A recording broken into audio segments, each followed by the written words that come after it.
Bismillahirrahmanirrahim. Assalamualaikum warahmatullahi wabarakatuh. Waalaikumsalam warahmatullahi Alhamdulillahi rabbil alamin.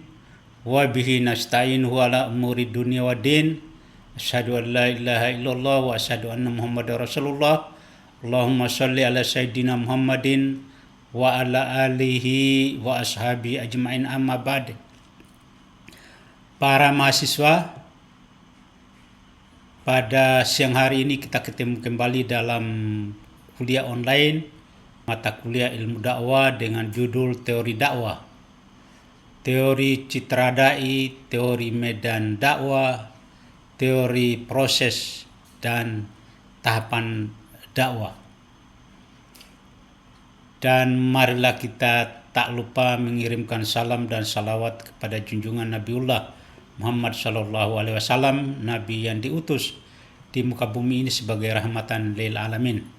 Para mahasiswa, untuk mempersingkat waktu, pada siang hari ini saya persilakan kelompok yang saya tugaskan dengan judul teori dakwah, teori citra dai, teori medan dakwah, teori proses dan tahapan berdakwah. Dengan ini kami berpesan untuk mempresentasikan. Fadal. Baik, Bismillahirrahmanirrahim. Yang pertama, terima kasih kepada dosen pengampu mata kuliah ilmu dakwah untuk kesempatannya dan teman-teman yang sempat hadir di pertemuan kali ini. Saya perwakilan dari kelompok 10, beranggotakan 3 orang. Yang pertama itu ada Asul Istiani dengan stambuk 034 2022 0019. Yang kedua adalah Ode Ahmad Rizfail Ahmadi dengan stambuk 034 2022 0020. Yang ketiga ada Muhammad Sawadi, itu adalah saya sendiri dengan stambuk 034 200 3. Saya di sini akan mempresentasikan judul kami, yaitu beberapa teori dakwah, diantaranya teori citra dai, teori medan dakwah, teori proses dan tahapan dakwah. Selanjutnya masuk pada topik pembahasan. Seperti yang dicantumkan pada judul kami tadi, saya di sini akan membahas 3 teori. Yang pertama teori citra dai, yang kedua teori medan dan dakwah, ketiga teori proses dan tahapan dakwah. Selanjutnya masuk pada latar belakang. Dakwah merupakan aktivitas untuk mengajak manusia agar berbuat kebaikan dan menyuruh mereka berbuat kebajikan dan melarang mereka dari perbuatan mungkar agar mereka mendapat kebahagiaan di dunia dan akhirat. Di samping itu, dakwah Islam juga dapat dimaknai sebagai usaha orang beriman dalam mewujudkan ajaran agama Islam dengan menggunakan sistem dan cara tertentu. Lalu untuk menghadapi berbagai tantangan umat Islam dewasa ini, salah satu media dakwah yang efektif dan dapat dikembangkan di era informasi ini adalah pers Islam.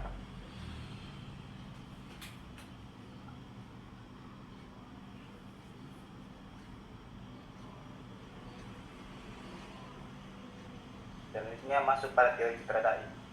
Teori citra dai adalah teori yang menjelaskan bagaimana citra dai terbentuk dan dipengaruhi oleh kualitas dan kepribadiannya. Citra yang berhubungan dengan seorang dai dalam perspektif komunitas sangat erat kaitannya dengan kredibilitas yang dimilikinya. Kredibilitas sangat menentukan citra seseorang. Teori citra dai menjelaskan penilaian makhluk terhadap kredibilitas dai. Apakah dai mendapat penilaian positif atau negatif di mata makhluknya itu sendiri. Selanjutnya masuk pada teori medan dakwah. Teori medan dakwah adalah teori yang menjelaskan psikologi, teologis, kultural dan struktural makhluk.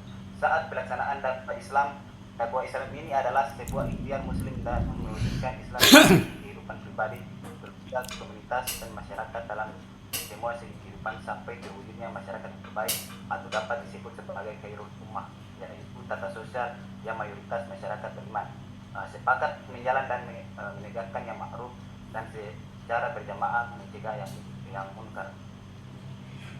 Dalam menghadapi segala bentuk struktur masyarakat, dalam medan dakwah seorang dai perlu menerapkan etika sebagai berikut. Yang pertama adalah ilmu. Hendaknya memiliki pengetahuan amar ma'ruf, nahi munkar dan perbedaan diantaranya keduanya, yaitu memiliki pengetahuan tentang orang-orang yang menjadi sasaran perintah atau pelamar, maupun orang-orang yang menjadi objek cegah atau nahi.